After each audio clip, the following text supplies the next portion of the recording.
सुप्रभात छात्रों। आज हम लोग सूर्यकांत त्रिपाठी निराला द्वारा रचित गीत गाने दो मुझे का अध्ययन करेंगे। मानवता के पुजारी दीनबंधु सूर्यकांत त्रिपाठी निराला जी ने अपनी गीत गाने दो कविता में आज के संवेदनशील वातावरण का चित्रण किया है। वर्तमान में मनुष्य चोट खाते, संघर्ष करते हुए इतना निर्मम हो गया है कि उसके लिए जीवन एक बोझ बन गया है। अब मनुष्य के लिए जीवन आसान नहीं है। मनुष्य संघर्ष करते हुए अपना मूल्यवान जीवन लुटाता जा रहा है। चारों ओर हाहाकार मची है। दुनिया का वातावरण जहरीला हो गया है। अब नारकीय जीवन को जीते जीते मानवता चित्कार करने लगी है। मनुष्य की पीड़ा वेदना को देखकर लगता है मानो मनुष्य में जीने के प्रति इच्छा खत्म हो गई है। कभी अमानवीय जीवन जीने वाले लोगों में पुनः जीवन के प्रति आशा जगाना चाहता है। वह प्रत्येक मनुष्य की पीड़ा को हर लेना चाहता है। वह एक गीत गाकर हतोत्साहित लोगों को जीवन के प्रति आशान्वित करना चाहता है। वह गीत गाकर मानव समाज को पीड़ा से मुक्ति दिलाना चाहता है। वह मनुष्य में मनुष्य के प्रति करुणा का भाव जगाना चाहता है। आइए सर्वप्रथम हम लोग सस्वर वाचन करेंगे, तत्पश्चात इसकी व्याख्या देखेंगे।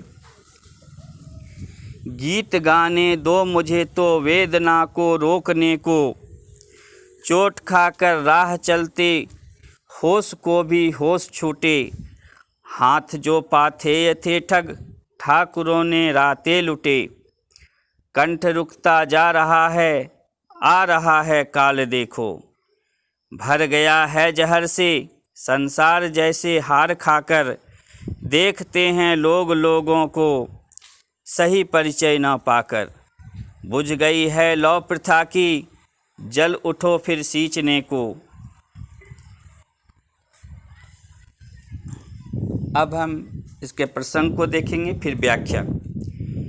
हिंदी साहित्य में दीनबंधु कहलाए जाने वाले कवि सूर्यकांत त्रिपाठी निराला की कविता गीत गाने दो मुझे से यह उद्धृत काव्यांश में वह कहना चाहते हैं कि आज सारा संसार संघर्षों में उलझ कर रह गया है। कोई चाह कर भी सुखगान नहीं कर पा रहा है। अतः कवि मनुष्य में जीवन के प्रति नवोल्लास जगाने के लिए उन्हें दुखों को भूलकर एक सुखगान गाने के लिए प्रेरित कर रहा है। वे लिखते हैं कि मनुष्य के हृदय की वेदना पीड़ा को समाप्त करने के लिए गीत गाने दो। मनुष्य जीवन पथ पर चलते चलते संघर्षों में इतना दुखी हो चुका है कि बुद्धिमान कहा जाने वाला मनुष्य भी एकाएक तो दुखों पीड़ाओं से विचलित हो उठता है। मनुष्य को जीवन के प्रति अविश्वास हो गया है। उसे स्वयं अपने हाथों पर भी विश्वास नहीं रहा। पहले उसे अपने हाथों पर ही भरोसा था, परंतु पूंजीवादी व्यवस्था के चलते अब वह श्रमहीन हो गया है। मालिक कहे जाने वाले ठगों ने उनके हाथों का सहारा भी लूट लिया है। तात्पर्य यह है कि पूंजीवादी व्यवस्था में श्रमिक आजीविका से रहित है। अपनी दुर्व्यवस्था पर शोषित श्रमिक व्यक्ति का गला रुंध गया है। वह अब अपने जीवन के प्रति आश्वस्त नहीं है। उसे हर समय काल रूपी मृत्यु का भय सताता रहता है। अब उसका अस्तित्व संकट में है। इस पूंजीवादी व्यवस्था में मानव जीवन छल कपट स्वार्थ सिद्धि शोषण के जहर से आतंकित है।